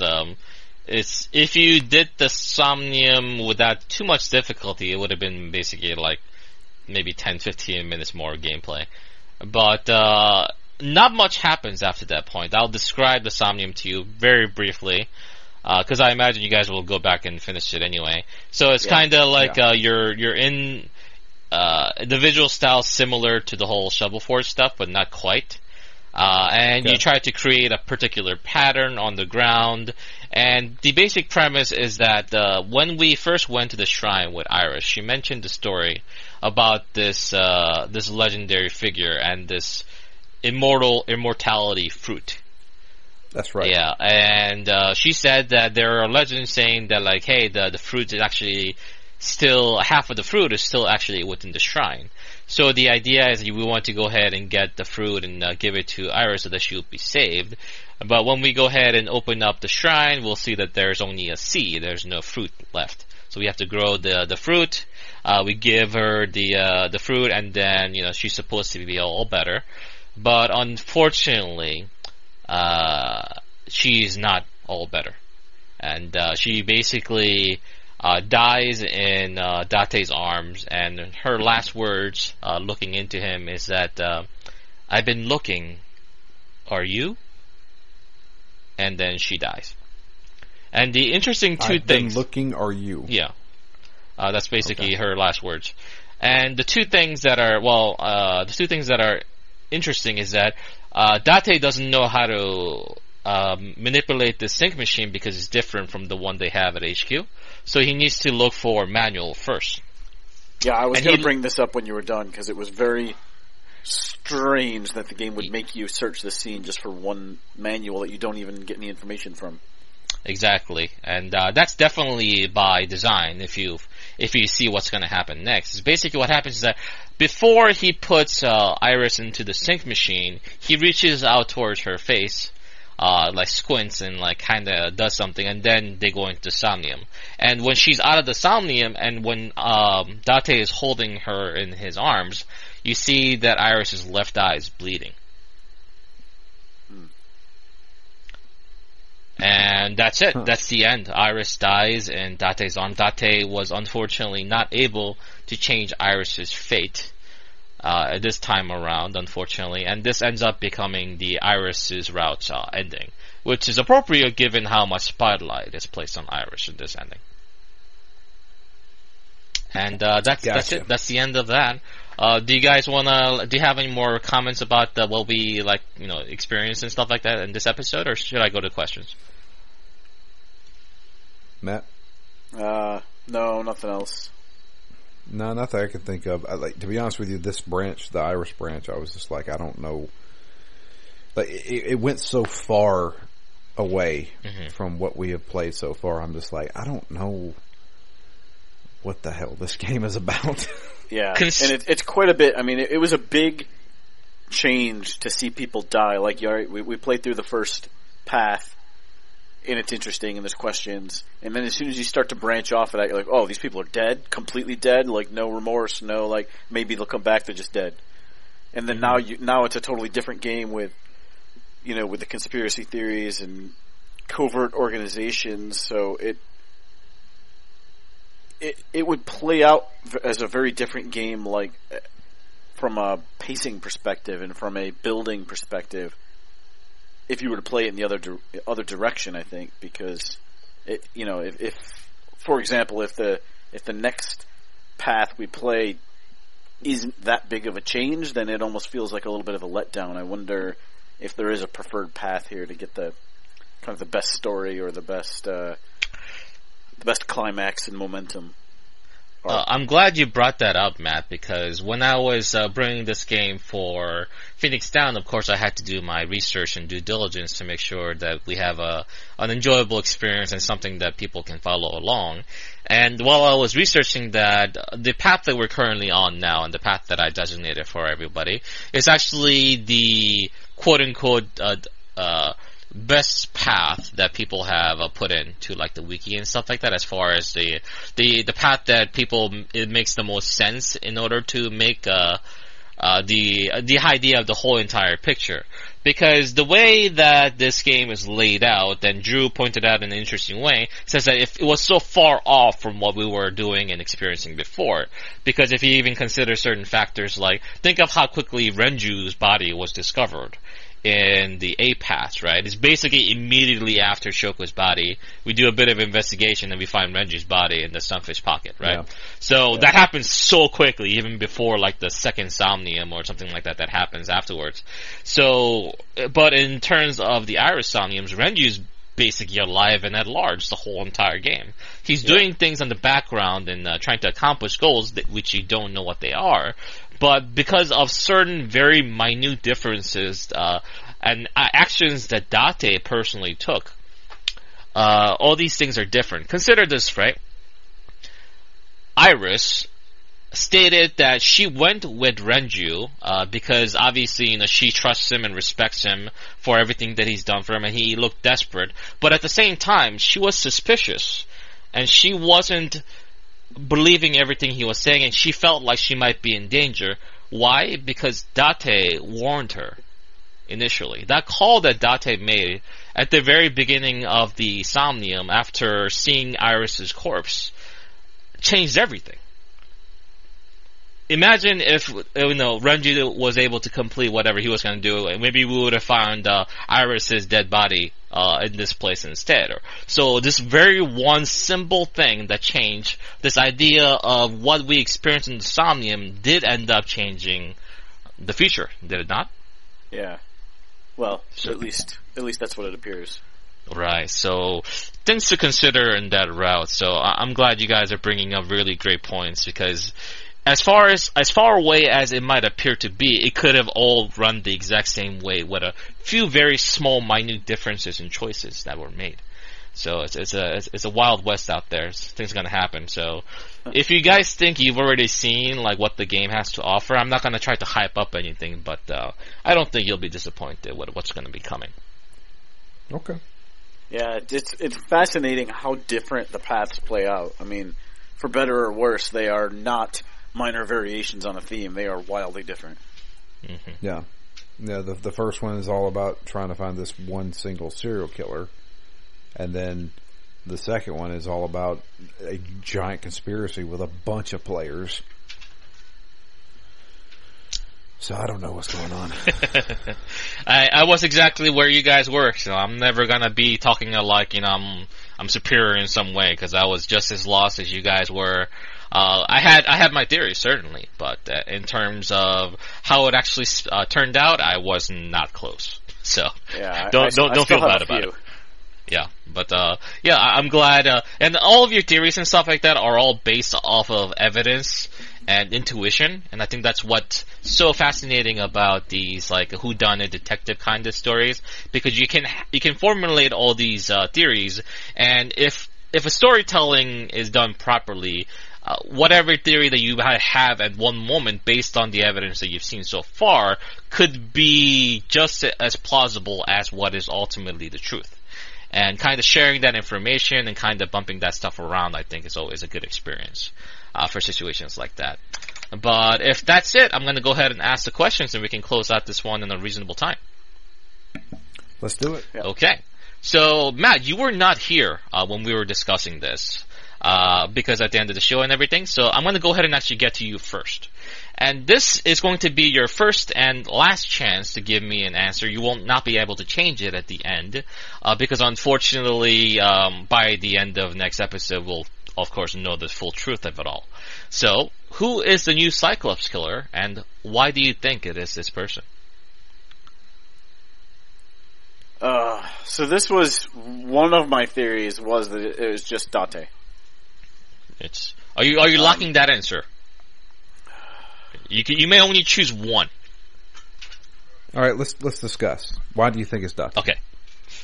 So one of my theories is that this was like the whole sync machine was part of the police's trying to understand things, not necessarily in the Doctor Strange kind of way, but just that they would use this almost. I was almost thinking like Minority Report, and like as a precog type of thing. We're gonna predict crime. We're gonna shut down crime, and that Date was the first test subject, but because of the way that they've mentioned, I think at least twice in the game, that when you sync with someone, like you kind of rub off on them and they rub off on you a little bit. Maybe he overdid it a bit and it started to mess with his brain. And then he became the Cyclops killer, and because it was a police activity, they needed to cover it up, so they wiped his mind, and then they made him, they reinstated him that way. So, and maybe he's relapsing a bit, or maybe the new syncs are bringing up old, remembrance of his old past when he was the original killer. That was kind of one of my theories, that it's Date and that he's a pawn of the police department. Would you like to comment on that at all, Drew? I also said that in the last recording, but I don't know if I believe that now. The theory that you have, I feel like I'm looking at this almost like a Black Mirror episode, right? Yeah. Where you see all this stuff, and like a perfect example is the one, the video game one, where the guy is going to go play test a video game. Yeah. And the whole thing actually happens in like 0.4 seconds. I like that episode. It's pretty fun. Yeah. It's a really good episode. And that I had the thought while I was playing it this time was, what if Date is actually the one being interrogated, and this is his sync? Somebody is syncing into him, and they're seeing all of this stuff. I don't believe that now. But I don't know what to believe, if we're being honest. Do you think Iris is the evil leaper? I think Iris. Hold up, Drew. So, okay. Matt, are you locking this answer in? Date is a new Cyclops killer, and he's the pawn of the police department and a test subject on this new developmental technology thing. What you got? I was more confident in that theory after the last recording, but I haven't seen anything that's I've seen a lot of things that have raised a lot of questions. Mm-hmm. So I don't know. That's not my only theory, but I still don't have enough to move my focus off of Date. Okay, understood. You are locked in, my dude. So, alright. So, going back to Drew's answer from last episode, he said that his current theory is that it is Hitomi, and she is the new Cyclops killer. And his idea was basically that a lot of the path and story events are kind of pushed over to Iris, and a lot of the evidence and stuff like that are really against Iris at this point of time. And he believed that she and Hitomi are definitely more than what it seems, and Iris is covering for her mother. And the reason why we were able to see those gruesome scenes of murder is because Iris was the bystander and Hitomi was the killer. Yes. So I like that theory, Drew, but now I give you the opportunity to rewrite history. You may change your answer to whatever you'd like. Okay. So I don't believe Hitomi is. I knew that there was more to Hitomi than what we thought. And obviously we saw that as soon as we started this play session. Okay. She's obviously connected to these people. She was connected to number 89. And the Kumakuras, all that kind of stuff. But I don't think she was the killer. I don't think she is the killer. Okay. As far as who the new Cyclops killer is, I don't have a definitive answer, but I am leaning toward Iris. And why?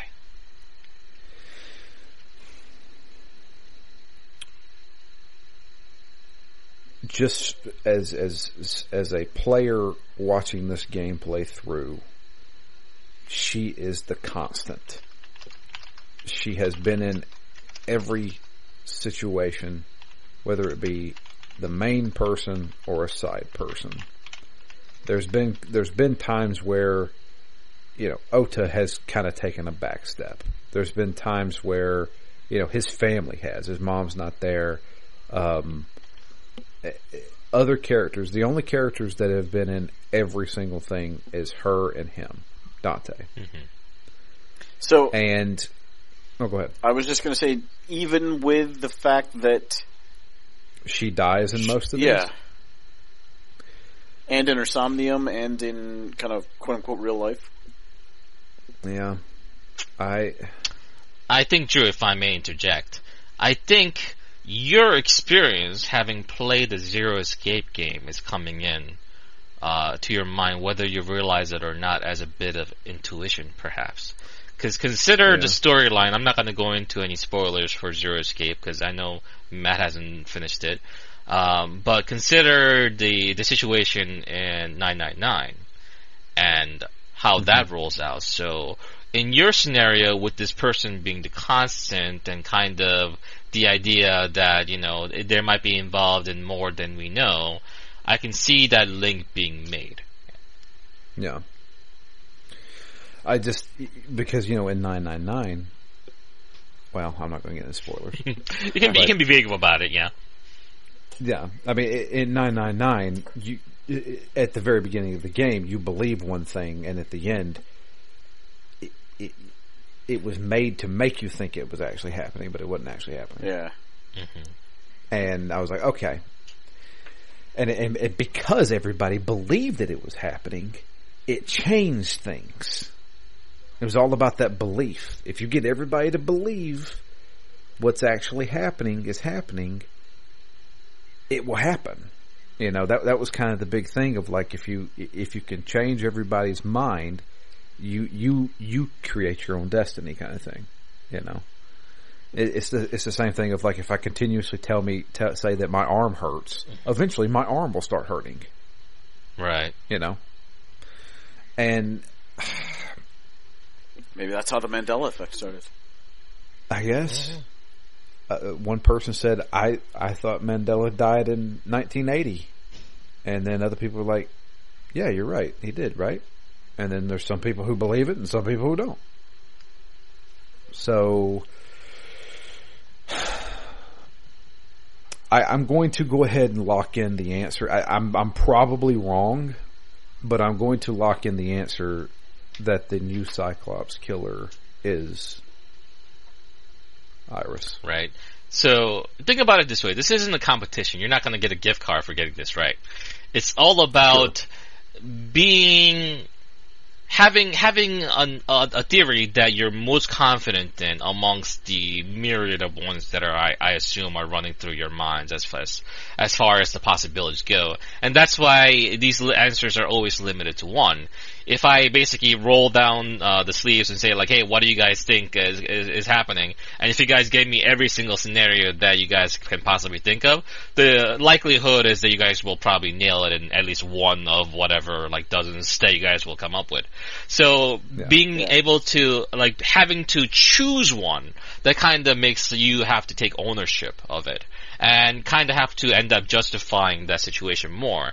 So the idea is that when you're actually playing through the game, you'll remember your choice. And whether you want to or not, subconsciously you'll always be digging for information that actually validates your truth.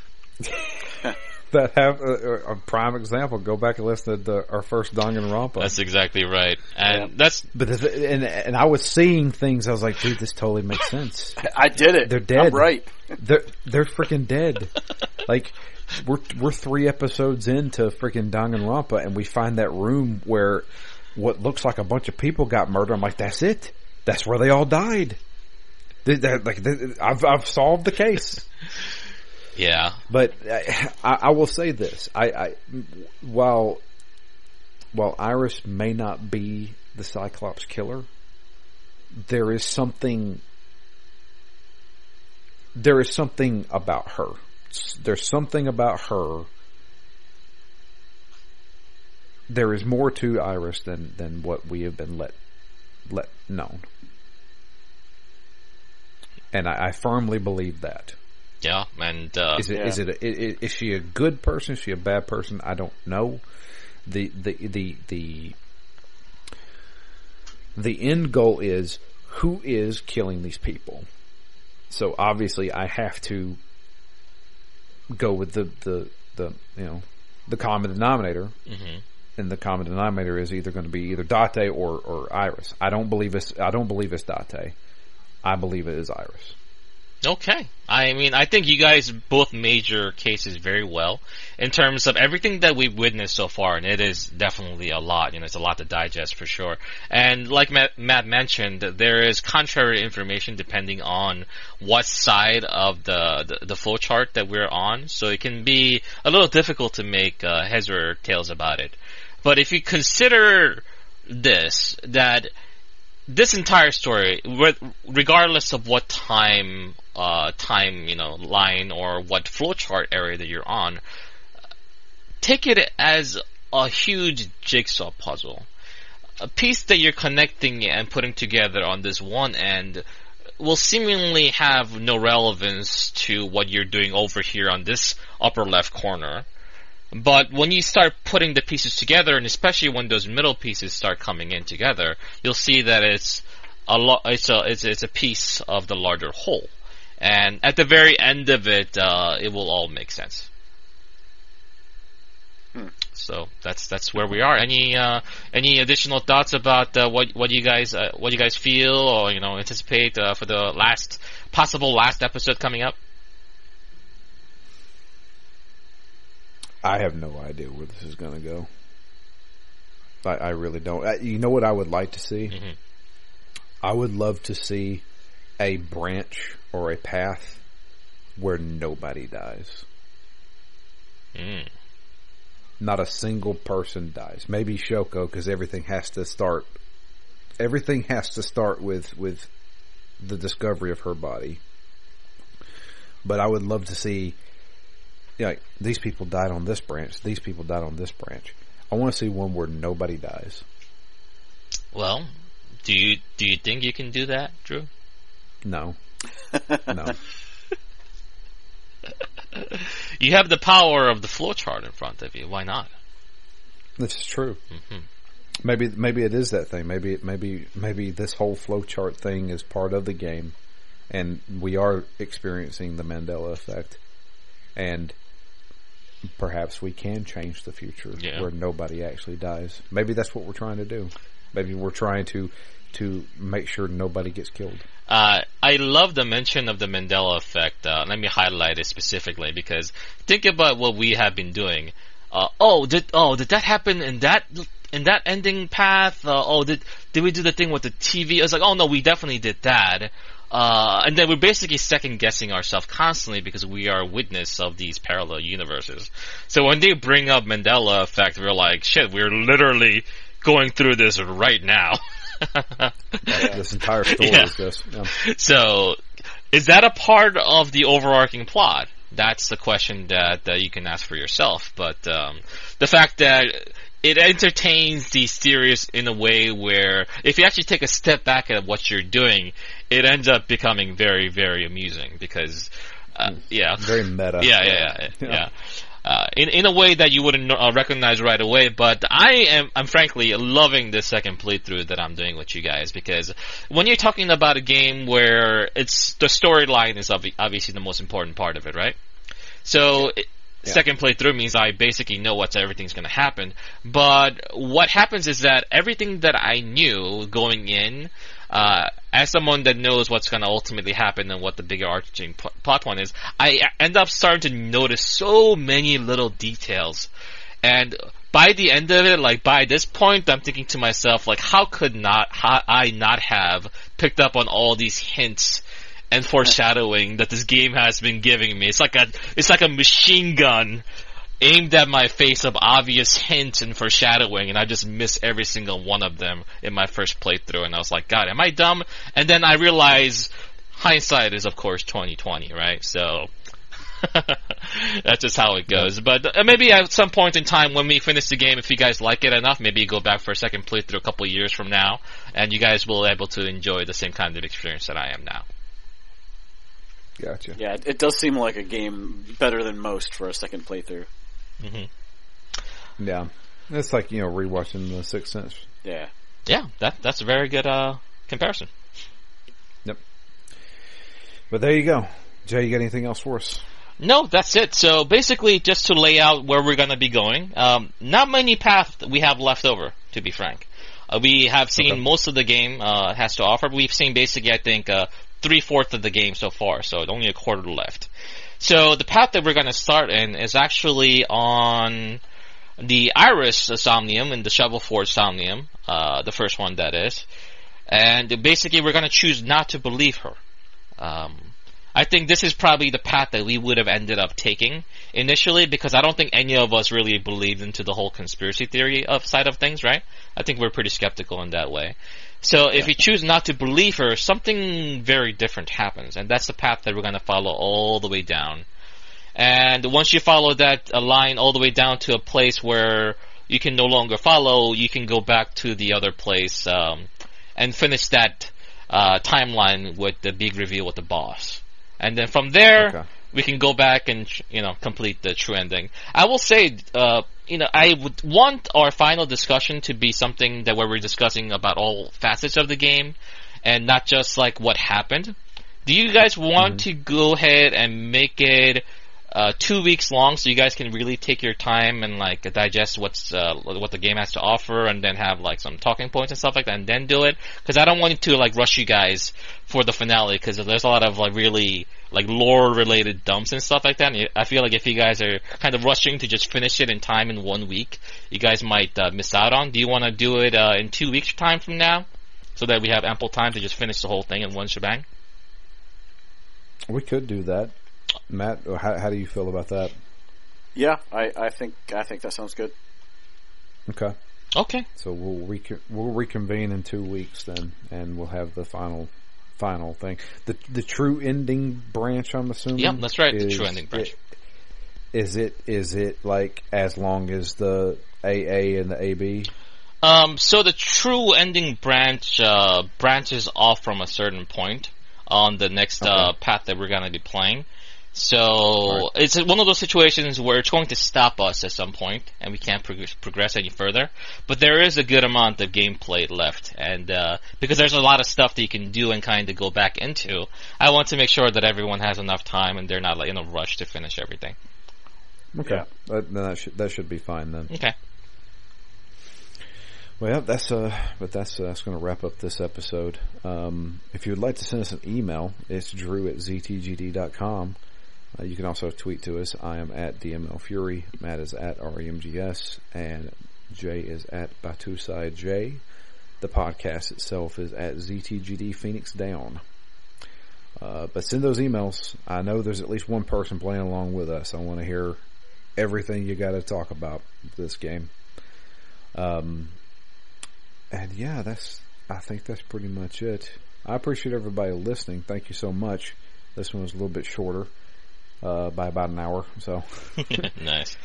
We're good there. But until next time, I'm Drew. And I'm Matt. I'm Jay. And we are out of here. Hope you guys have a great week, and we'll be back in 2 weeks with the conclusion of AI, the Somnium Files.